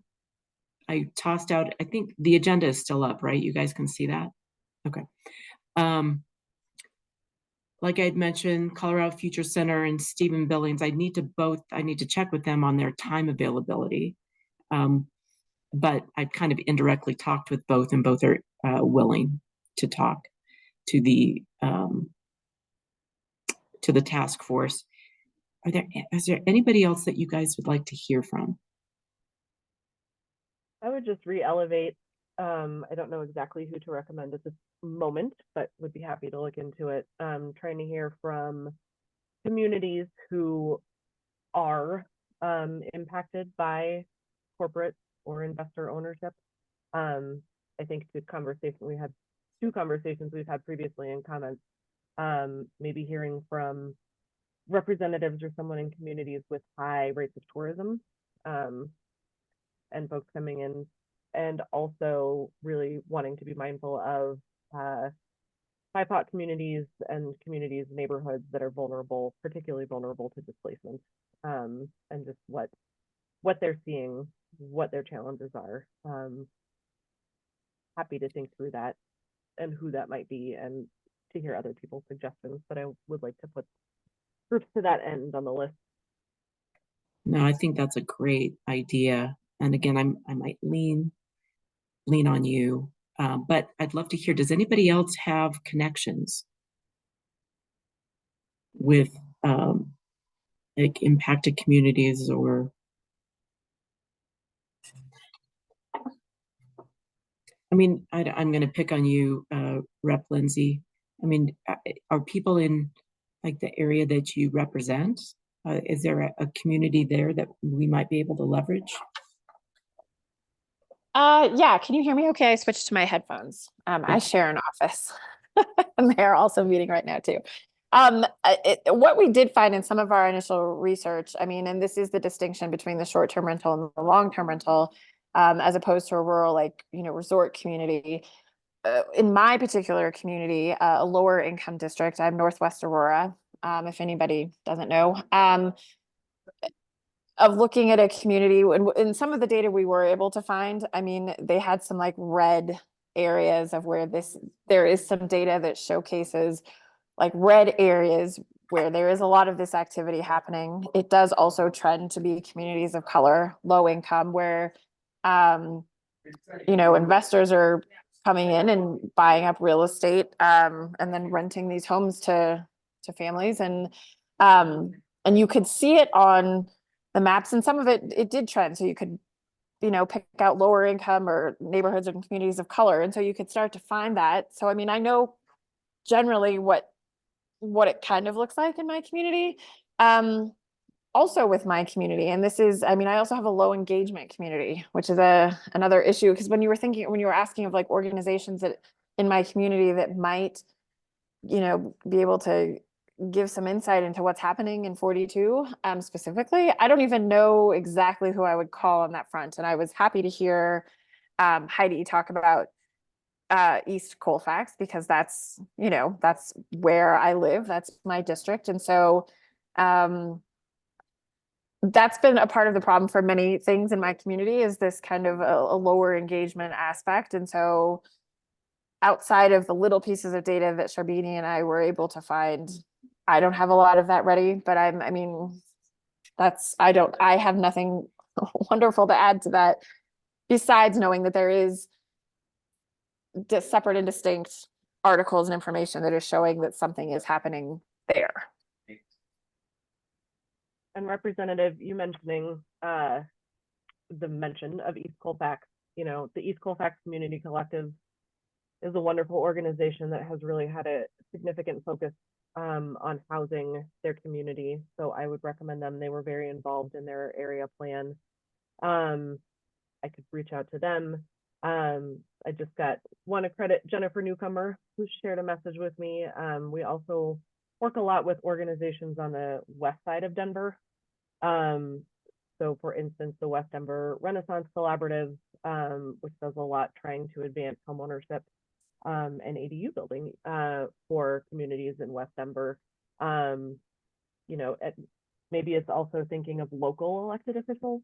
I don't know if they're city council members or anyone you work with, Representative, or, you know, folks who represent West or East Denver, just some ideas to think about. And I think we could probably contact all of them.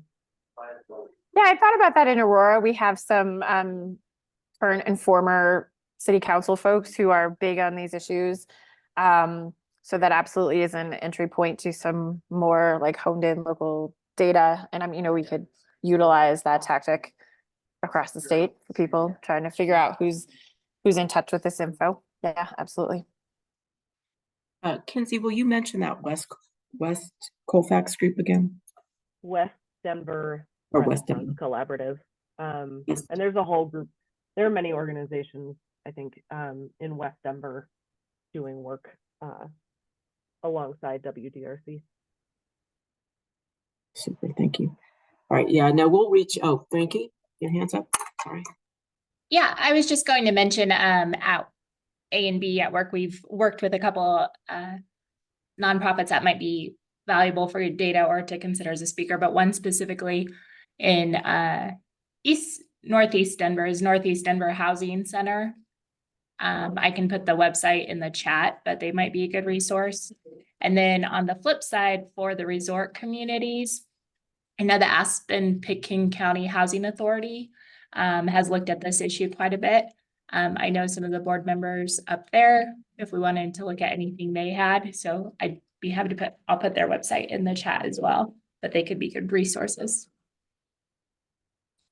Perfect, no, that's great. And what we'll probably do after this meeting, I'll send just a follow-up and then maybe ask you to specifically send some of those resources specifically to Adam, so we can keep a list. I'm writing notes, but I'm recording you, but just in case there's other things that people come up with. Heidi? Yeah, and I'm happy to contribute to that list, but I do think when we're thinking about sort of what do we worry about in terms of how these transactions may be affecting people, I think there's a group of BIPOC realtors who go by Realtus. That might be a group to kind of get sort of the on the ground experience of their clients, housing counselors, as well as people who represent individuals experiencing eviction or foreclosure. So there's a couple big, obviously, as Kinsey's nodding her head, groups who do that. And I think they would be awesome to hear from as well. So I'll just add those to the list. Group. Thank you very much. Great ideas. Kinsey? Thanks, Heidi. Those are great suggestions. And again, just brainstorming, I had mentioned earlier, but maybe having the opportunity to hear from organizations that are themselves seeking to obtain homes or preserve affordability and might be in competition with larger corporate investors, such as like Elevation Community Land Trust, Habitat. I think they may have unique insight on this. Ah, super. These are so great ideas. Awesome. We may not look at doing that this next meeting in terms of kind of that communities or experienced communities. We might look at that the next one, but because there's so many ideas, and we'll work on collecting those. Any other thoughts on other people you would like to hear from?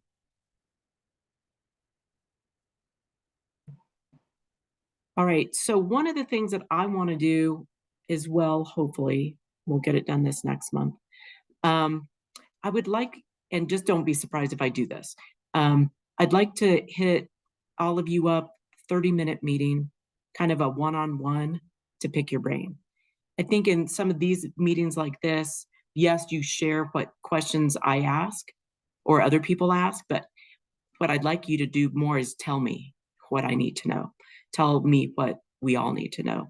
And I hopefully won't take a lot of your time. I'll probably have also one of my staff members with me to help just collect the information. So obviously, if you're busy and you don't have time, no offense, no foul, but I just wanted to give you guys a heads up that I would like to do this kind of one-on-one brain picking to make sure that we're leveraging everything that you guys bring to the table.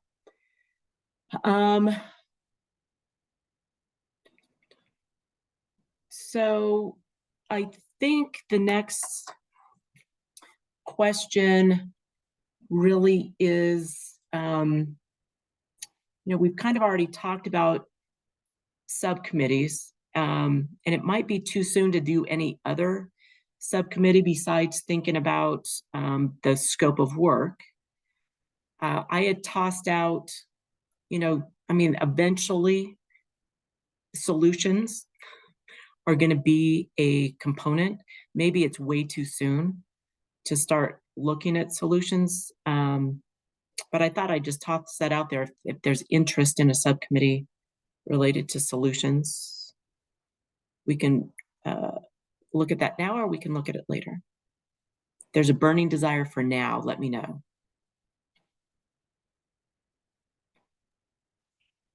All right. I would offer, it seems to me that later makes more sense. Particularly after defining kind of the scope of questions we want to look into and starting to hear from some of the baseline big picture experts next time. That's my thought. Perfect. Any other kinds of subcommittees? I'm seeing some positives from people. Any other? I guess I just want to make sure that I'm being responsive to all of you.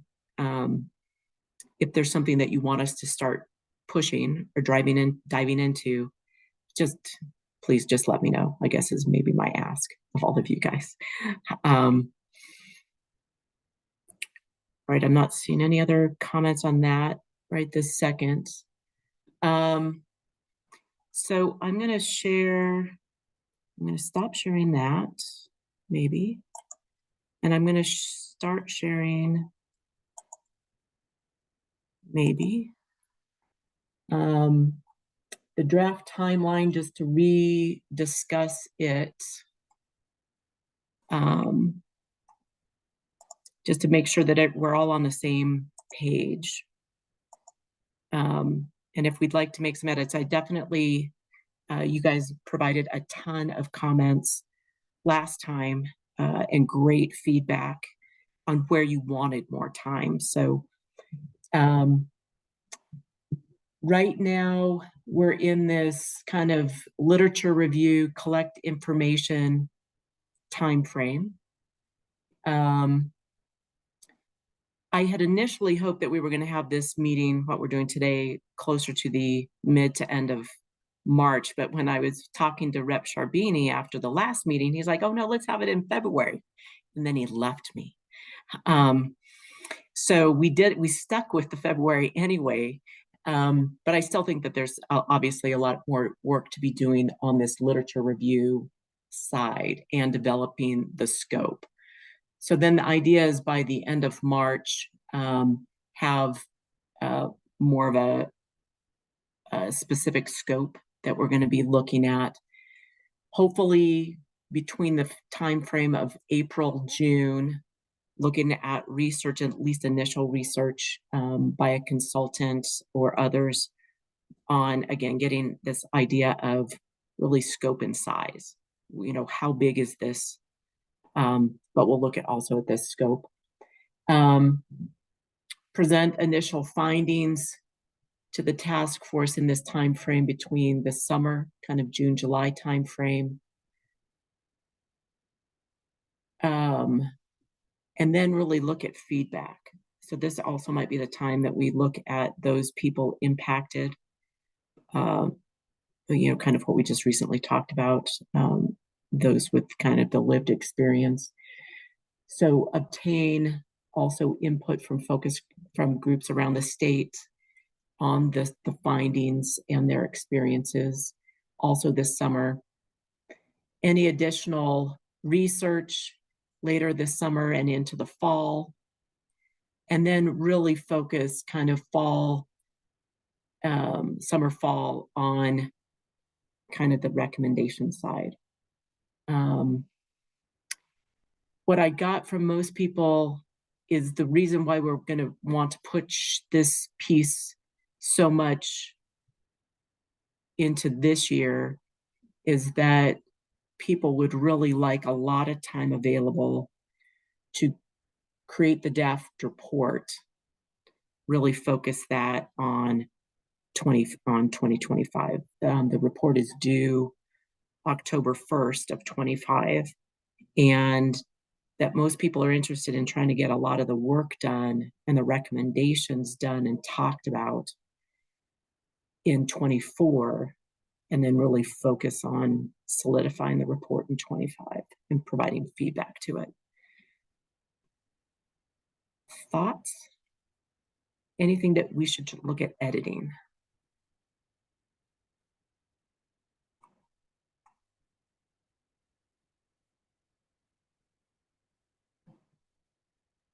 Sweet. That means I guess oh, Heidi. Sorry, Elizabeth. I guess I just have one question. And we don't get super involved in this, so this may be a naive question, but if there was a draft report in January through March, I guess if there wanted to be some legislative action, would that help the representatives take any kind of action or craft policy, or does that report need to be finalized officially before that can take place? I guess I'm just sort of thinking forward to, let's say something really important comes out of the research and you all feel like you need to act immediately on it. I mean, I really like this time frame because it gives enough opportunity for analysis and feedback, and I think it's great as is. But let's say something comes out of it that is concerning, and you feel like you need to act on something under this time frame. Does that mean you can't, you know, draft a bill or you don't feel comfortable drafting a bill until 2026, which feels really far away, or is this an appropriate time frame? So I just wanted to put that out there. I'll say from my perspective that obviously we would, any legislation for the 2025 session, we would start drafting or, you know, stakeholding and stuff in the fall-ish of 2024. I don't think there's anything that precludes me or anyone else running legislation in this space if something came up, or if, you know, like I don't have to wait for that report to have that done. If there's something that comes up that's like, wow, we really need to address this immediately, and it needs to be something that I'm running in like a 2025 bill, that we could get to just from having the data piece, or, you know, I don't think the report is necessary to run stuff if we needed it. I mean, obviously I would love all this done a year ago. I would, you know, that's why I'm so keen on this thing, but I don't think that it's a bad time frame for all the things that we're trying to do. And with this hopefully really lovely, complete report that gives a wonderful picture for ourselves to draw from, me personally as a legislator, but that also has data there that's there for, you know, posterity, this report. So I don't think that's a problem. If something comes up and we need to run it, there's nothing in the bill or in my own feelings that I can't run it until that report is done.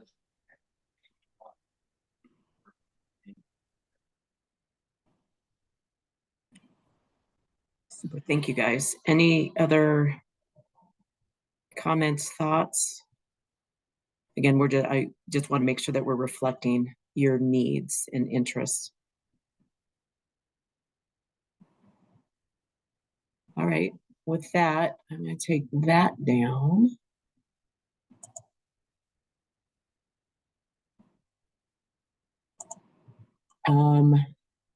So that means that we are on to talking about when we're going to meet again. I know that it's all up to really, if I can get these folks, I'm specifically looking at the kind of the researchers for the next meeting. I'm hoping we can actually do this end of March. I have to check their calendars to see if it will work. I'm kind of liking this last Wednesday of the month. But the question is to you guys, to the task force.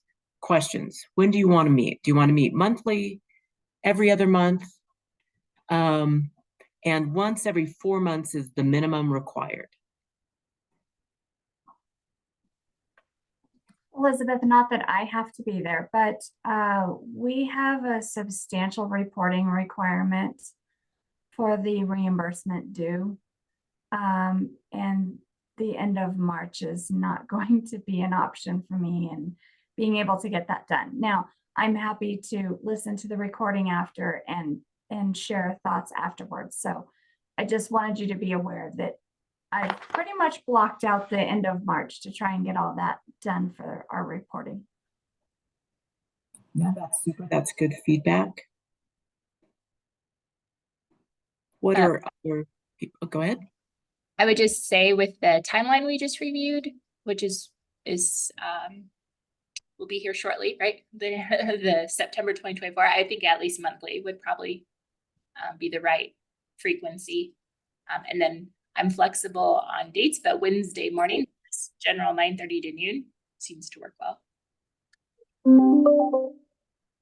Okay, super.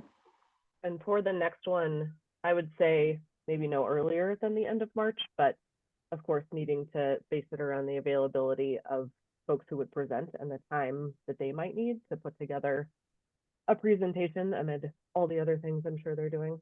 I would defer to that. So if it winds up being end of March, sometime into April, I think their timing to join a meeting and to put something together and have enough time to do it feels like the priority for me for the next one. Okay. And for me personally, to get to hang with this really talented and ambitious group of folks, I'm also down for monthly. Also recognizing that session is crazy, but always happy to find the time to come. And for me specifically, I don't have committee on Wednesday mornings, but I do Wednesday afternoons at 1:30. But sometimes we're on the floor, sometimes we're not. I'm learning to be flexible in this place as a super planner. Being here makes me insane, but so would love to meet monthly. All right, perfect. So I think what we'll do is on a follow-up, I'm going to check with the researchers to see when they're available tentatively right now, let's think about the last Wednesday of March, and we'll get back to you guys as soon as possible to hold that date. I'm sorry, Lori, that might conflict with you, but we can touch base. And again, like you said, we can look at those recordings, and we will be primarily looking at the scope, which is something that we'll be sending out for everyone for feedback on, edits, comments, that will be not during the meeting as well. So we'll make sure, Lori, that we can involve you. Is it always the last week of the month that you're crazy, or is it just this last week of the month in March? It's just right now. We have to supply all the reimbursement amounts for Senate Bill 238 and 001 to the state treasurer. So all the assessors have to report every local district entity's values to us by March 1st. I have to look at every one of those and determine their percent backfill. And I need to get that out by April 1st. And so it's just this month that is a little bit different for me. So, and if you set the meeting and I can pop in, I absolutely will. So. Super. All right. Super. Thank you. And thank you. I understand. She already jumped. Hopefully she got the wave. So last but not least, what we're going to do is just public comment. I've never done this before through Zoom. So what we're going to do is, if somebody from the public has a comment, they will, Adam, raise their hand, and you can. Please write the question into the Q&A session, and then we will unmute you. So you have the Q&A function at the bottom of your screen. So please just say, hey, I have a statement, and we can get you open up your microphone, and you can make your statement. We're going to ask that you keep your statements concise. We're going to try to keep it under a minute per person. Thank you.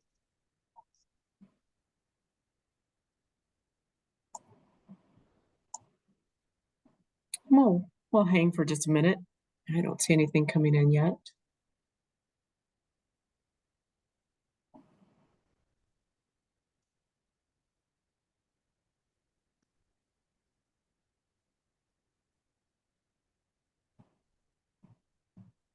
And how long do we typically wait? Okay, that's not going to work.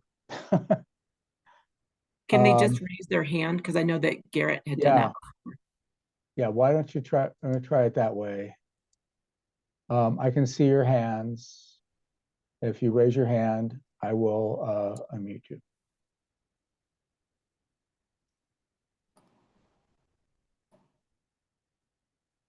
Yeah.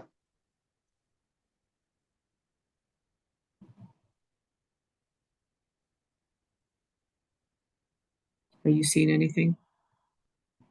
Not yet. So I must have done just a great job. All right. We'll see if we get anything else in the last minute. But again, for the general public, please visit the website. Maybe you can put that in the. Can they see the chat?